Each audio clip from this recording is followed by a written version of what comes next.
Well, welcome everybody to our third business lunch. If you haven't been before, you may be wondering why you've been invited. There is no hidden agenda. You're just here to have, I hope, a very nice lunch. We've got some girls here who are going to talk about Moreton Enterprises, and then, of course, later on we have our keynote speaker, Laura Edwards, and I'll come to Laura in a minute or two. Ladies and gentlemen, my name is Stephanie Lee Ford, and I'm Managing Director of Moreton Enterprises. A few weeks ago, my mum was telling me all about her business problems. Before this year, I would have simply smiled sweetly and ignored her in a typical adolescent way. However, I suddenly understood what she was talking about. I was going through the same thing with Moreton Enterprises and experiencing the same learning curve. Within every business, whether it's a small school enterprise or a huge commercial concern, the same skills are needed to develop and manage it professionally. Moreton Enterprises allows us to learn these skills needed in real business by presenting us with real challenges to overcome. A purely academic curriculum, followed in most schools today, doesn't leave room for the time management and motivation needed in the real world. Run from a self-funded, purpose-built enterprise centre, the Moreton Enterprises of today would be virtually unrecognisable to those pioneering girls who set up the initiative 30 years ago. It originated in the 1980s, but hit the headlines in 1993, when the girls took a failing Gabon station into their own hands and gave up their own time in order to run it. From then on, thanks to the hard work of the girls of 2009 to 2010, Moreton Enterprises has developed from one shop in an old garage to a fully established enterprise centre.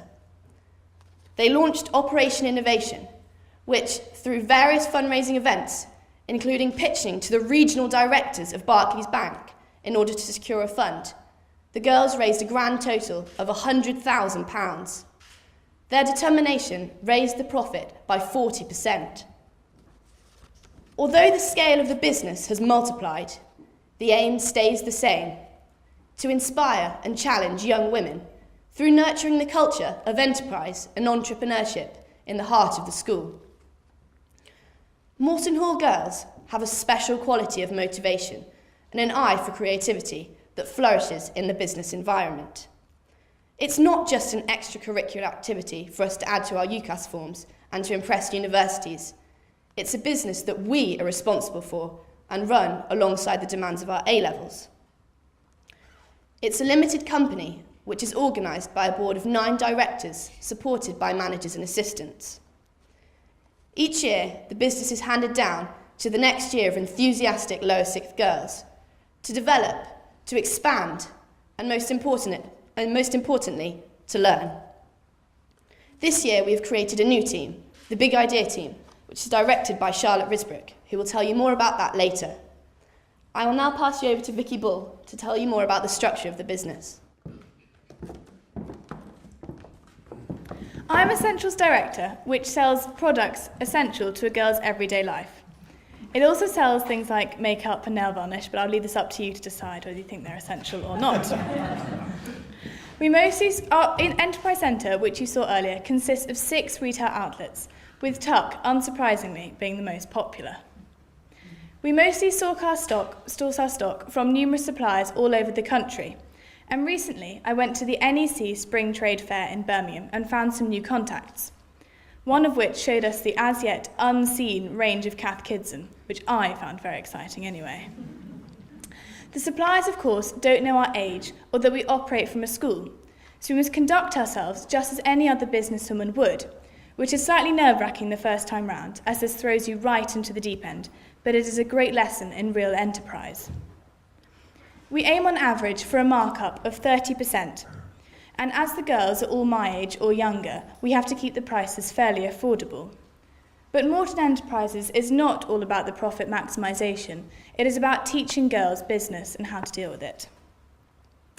Prior to the new building, our annual revenue was around £35,000. But with the new building and the addition of the smoothie bar, Boost, and the partnering with Ryman, our turnover has increased 40%, which is a great achievement, but as we are all highly competitive, this will definitely be improved on this year.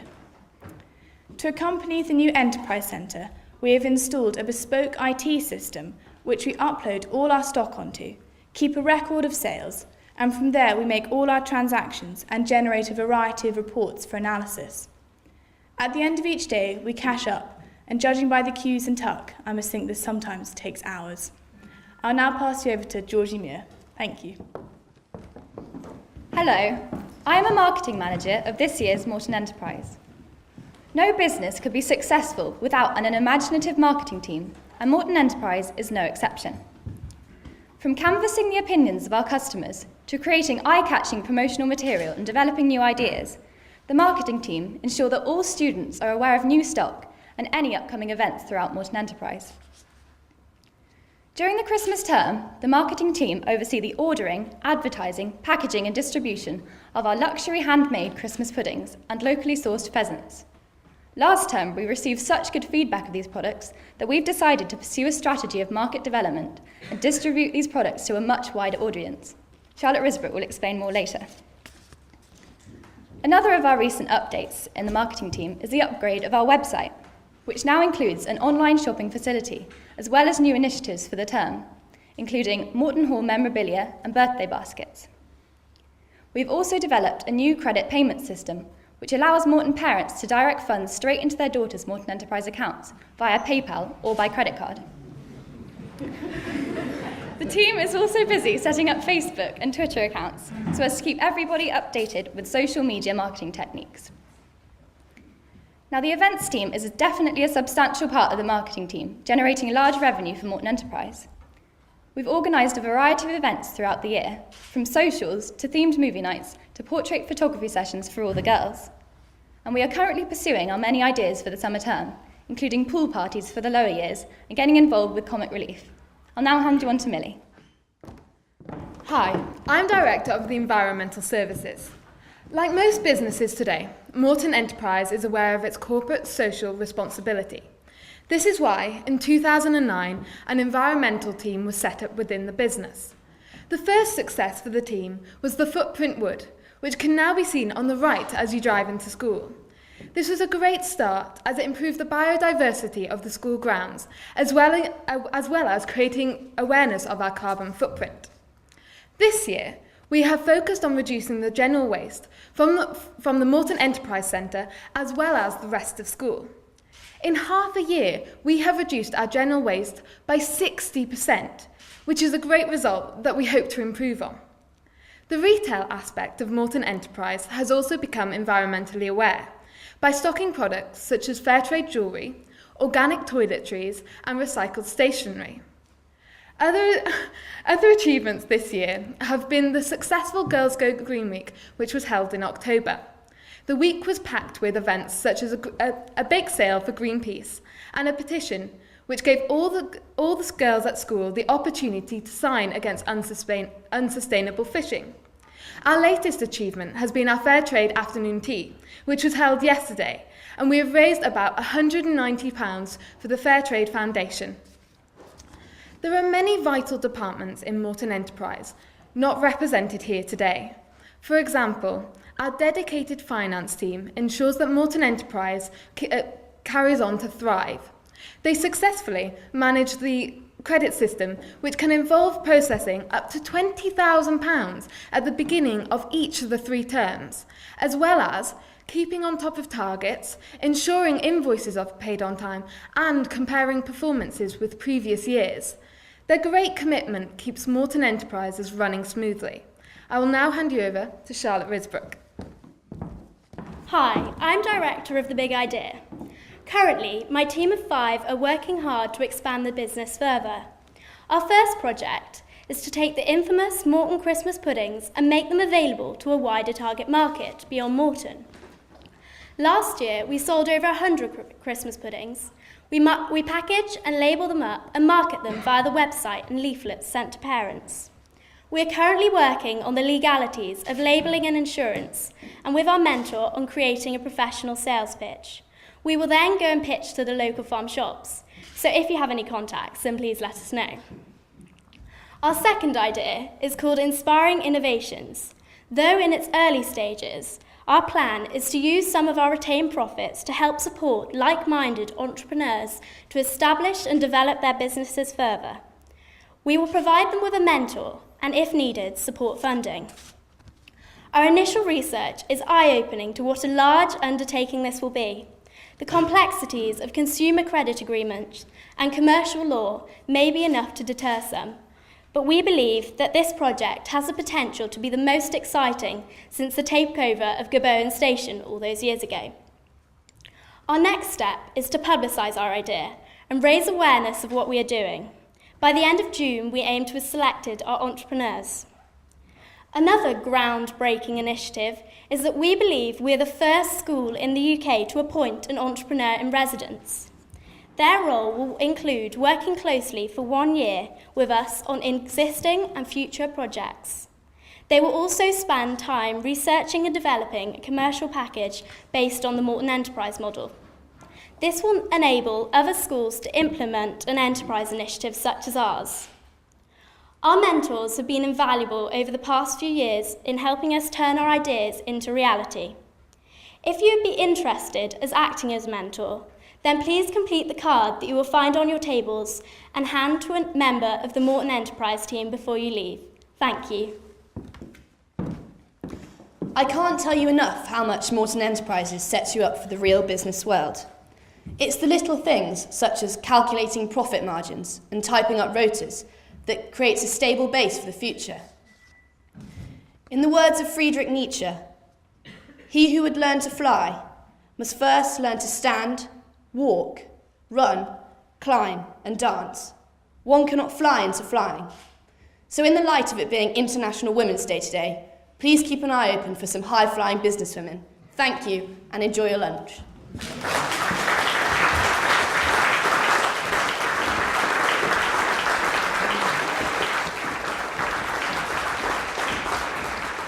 And if I say that her career since she left has been stellar, she won't like that.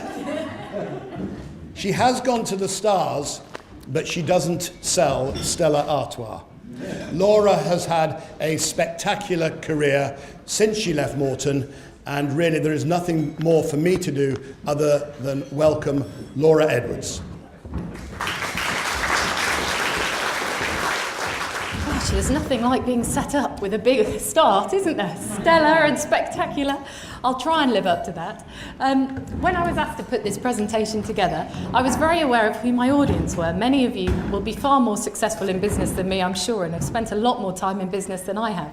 If you're good at your maths, you'll know if I left here in 97, I'm now... My dad's down here. I think I'm 33. We had a debate in the car, actually, on the way here. We're trying to work out my sister's age. I think I'm 33 now. But when I put this together, my brief was to talk about my learnings in marketing. And when I started doing that, I thought, well, actually, a lot of learnings from Moreton helped me in my learnings from marketing. So I ended up writing kind of a joint presentation. And I promise this isn't about selling the school. It's more about telling you how I experienced Moreton and how that helped me in business. And I'm fairly sure you just saw that for yourselves in the presentation that Steph and the team did. I mean, they were phenomenal, and I look forward to seeing where all of your careers go, wherever you are now, because that was awesome. So, about me, briefly. Before my employment, I was at Moreton until 1997. I joined as an 11-year-old, very nervous girl moving away from home. I remember vividly waving my mum and dad off and thinking, oh my goodness, what am I doing here? But wow, I loved it. I've made great friends, some of them are here today, and I couldn't have had a better time. I took advantage of everything. I was part of Moreton Enterprises, which back then was very different to the wonderful business it is now. I guess I was some of the pioneers selling tickets with Mr. Hunter, who's over there down at Gaboan train station, to the commuters that were coming in. And then we ran a tuck shop, which was basically a shed, I think, compared to what you have now, and certainly not the shop and everything else that you've now got within Moreton Enterprises. But I took advantage of that, the sport, the music, the drama. I did it all, and I loved it. And thanks to the teachers here, they helped me get great grades. So I thought I wanted to do medicine, and because a few of the girls in my year were interested in medicine, we were sent off to Gaboan Orthopaedic Hospital, just up the road, and we worked there a Wednesday afternoon a week. And it was arranged especially for me and my 4 friends. One of them is now a GP GP in Shrewsbury, and I decided medicine wasn't for me, having seen the doctors and the lack of time they had. I thought, no. So I ended up going to Bristol University, and I read biology. But thanks again to Mr. Hunter, I managed to get my grades in maths and statistics, which were A-levels I don't think I'd have chosen if I wasn't doing medicine. So thanks to him, he got me 4 straight A's in my A-levels. I mean, it was phenomenal, because I'm not particularly academic, but the teaching here really helped me to do that. So off I went to read biology at Bristol University, and there I found more boys. There hadn't been many of them here. I found more boys, and I found alcohol. There hadn't been much of that here either. And I realised quite quickly I loved socialising and partying, and I came out of university with a degree in biology, having had a wonderful experience that only bolstered the experience I'd had here. So what do you do when you were going to do medicine? You end up doing biology, and you come out of university really unsure. You ring your dad, who's semi-retired and sailing around the world, and you say, Dad, I'm going to move to London. And he says, it's a awful place. What do you want to go there for? Having only ever really seen Euston Station. So off I went. I said, I know 2 people. The rest of my friends are still at Bristol because they're all doing longer courses. I'm off. And off I went. And I found a job working for Budweiser, which is hence the Stella reference. And I joined at the very bottom. There wasn't much lower than the job I did, which was a junior salesperson calling on bars and pubs in the day selling our beer, and in the evening to switch consumers from drinking whatever they were drinking at the time.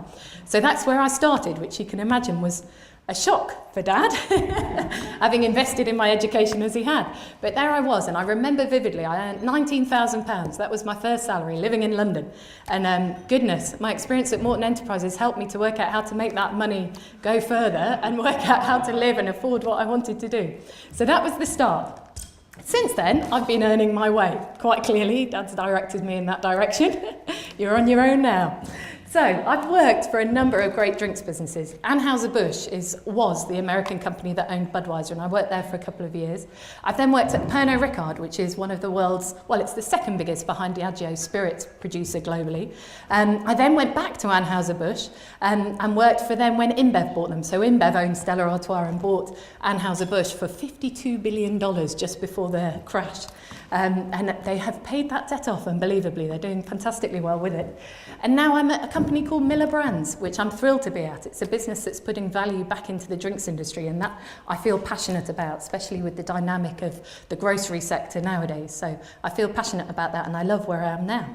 But in doing that, I've got to work on some fantastic brands, from Jacob's Creek wine through to Campo Viejo wine, through to Budweiser to Peroni, and these are just a few I've worked with.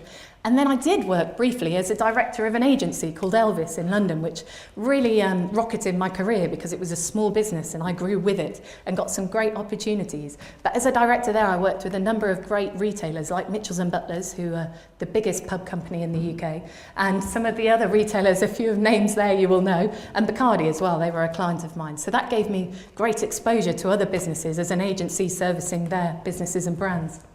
And now I work with all retailers. So I'm responsible for marketing for one of the beer brands that Miller Brands owns. And that means you work with a lot of what we call on-premise retailers, so places where you consume alcohol on the premises that you buy it, so pubs, bars, restaurants, and off-premise retailers where you buy beer and take it home, so grocery stores, convenience stores, and routes to market like cash and carries and wholesalers that exist within the UK.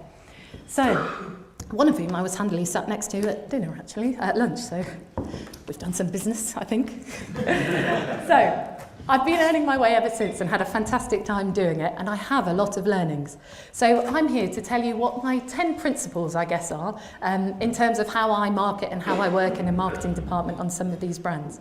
Before I do that, I think it's important to actually just discuss what is marketing. I'm sure you each have a different view depending whether you are a marketeer or you have to put up with marketeers in what you do.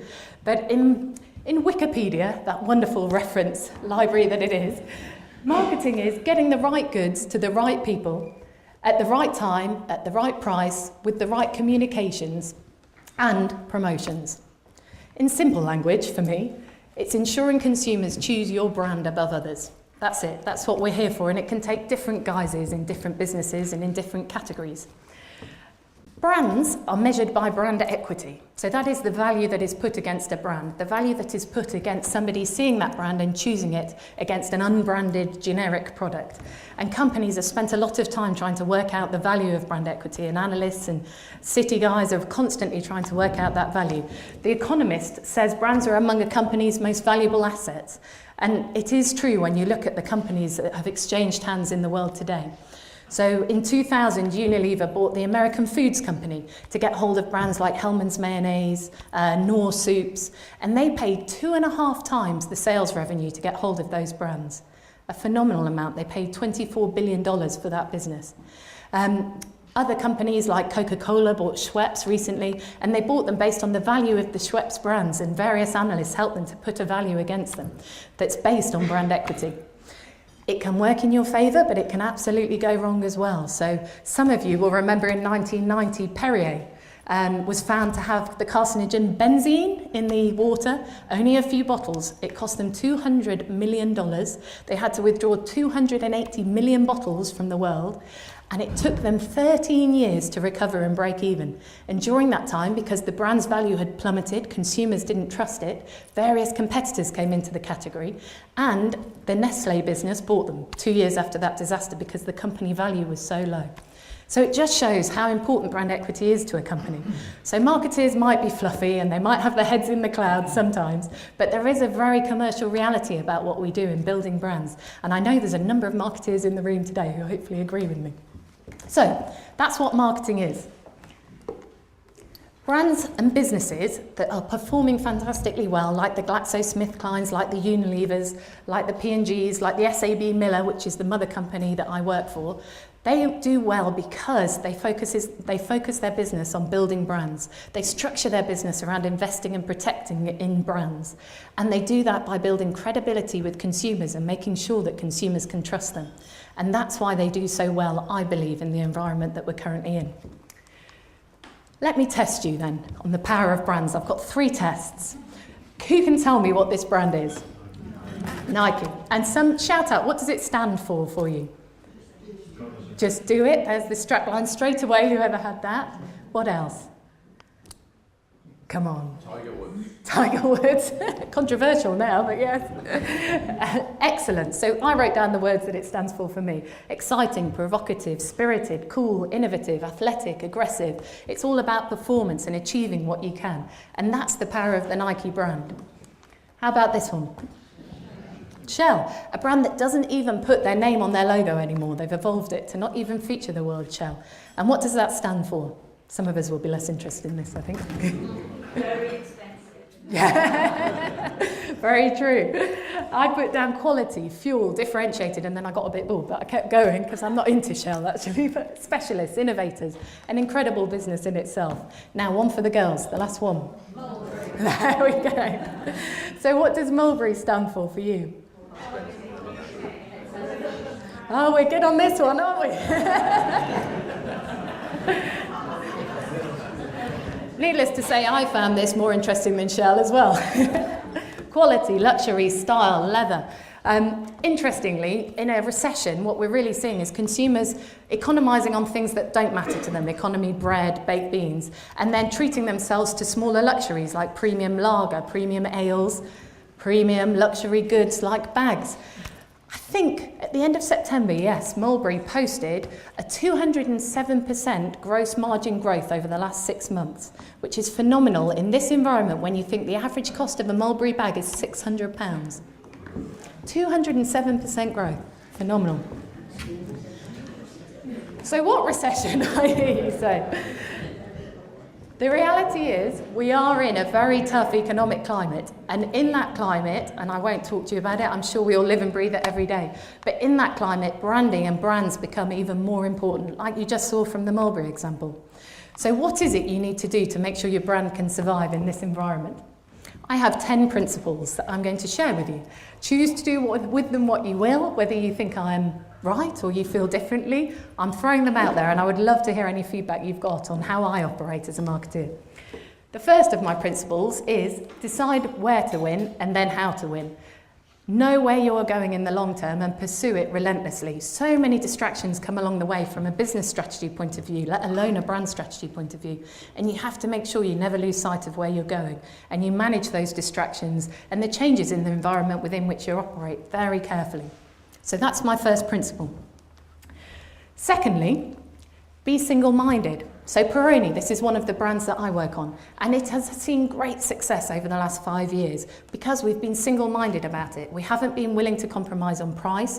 We drive a brand positioning of Italian style, which makes consumers trust it. They aspire to Italy, although Berlusconi and the Costa Cruises aren't really helping us at the moment, but they aspire to Italy. And they're willing to pay more for a brand that they trust and they see as credible. And in pubs and bars, 18 to 24-year-olds want to be seen drinking it, so they'll pay more to be seen drinking it in its phenomenal draft glass.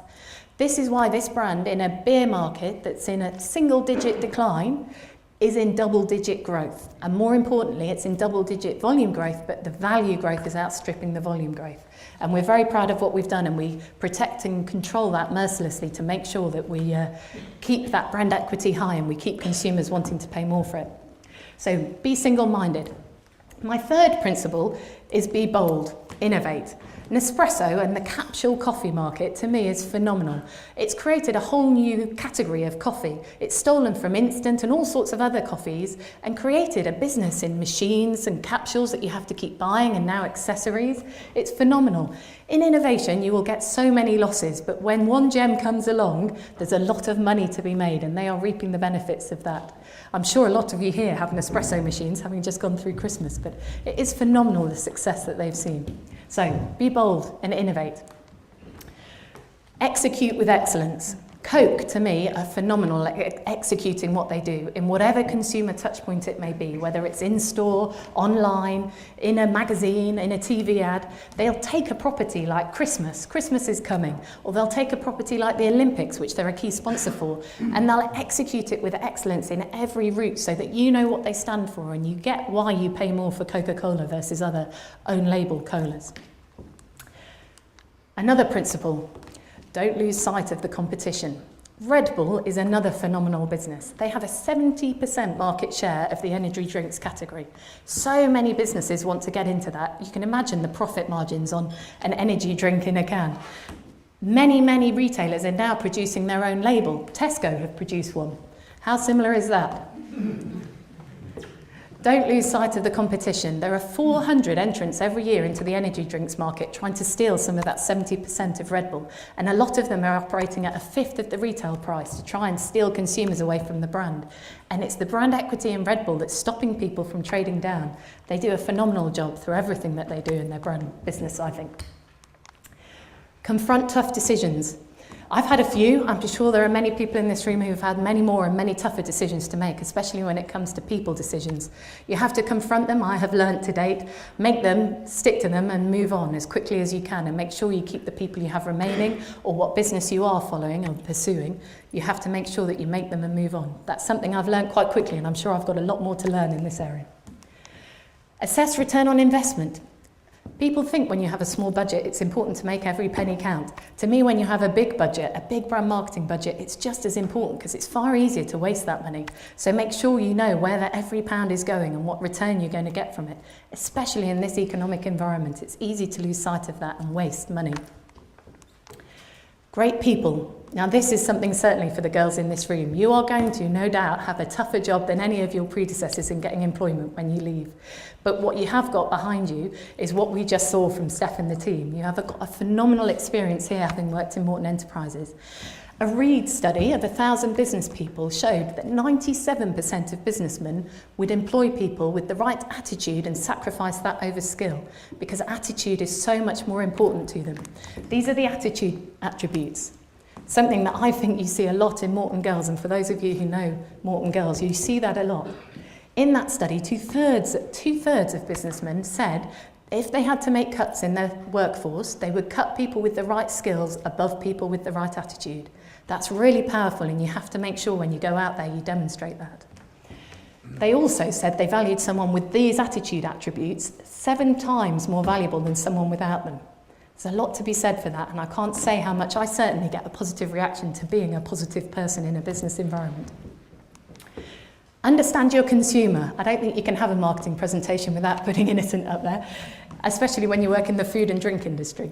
Innocent is the fastest growing UK food and drinks company, and Coca-Cola have just bought half of it very sensibly. It's doing phenomenally well. It's now got 67% share of a £111 million UK market. They knew what their brand needed to stand for to appeal to that consumer, and they pursue it relentlessly. They stand for those values that they know their consumer loves and appeal to them, and they produce them in everything they do, from the core smoothie range right through to all the innovation of the food pots and everything else that they've been producing, and they're seeing great success as a result. And finally, my 10th principle, I call it fresh consistency, which sounds a little odd, but it's great to build brands. It's great to be consistent, but you have to bring an element of freshness to it, and we've certainly learnt that on the various brands I've worked with in my career to date. You have to make sure you're constantly evolving and keeping pace without appearing schizophrenic, but with introducing new things, new looks. There are brands that do that, such as Apple, who do it very well, and I've put their brand logos up for you to see how they've evolved over time. Ford have done it very well. I put one in for the guys after the Mulberry one. Mercedes-Benz have done that very well. Pepsi-Cola, also a great one, and MasterCard. Different sectors, different industries. Ones I know nothing about financial marketing, but I know that MasterCard will do very well because they're a brand that keeps pace and evolves and keeps that fresh consistency going. And I think that is really important.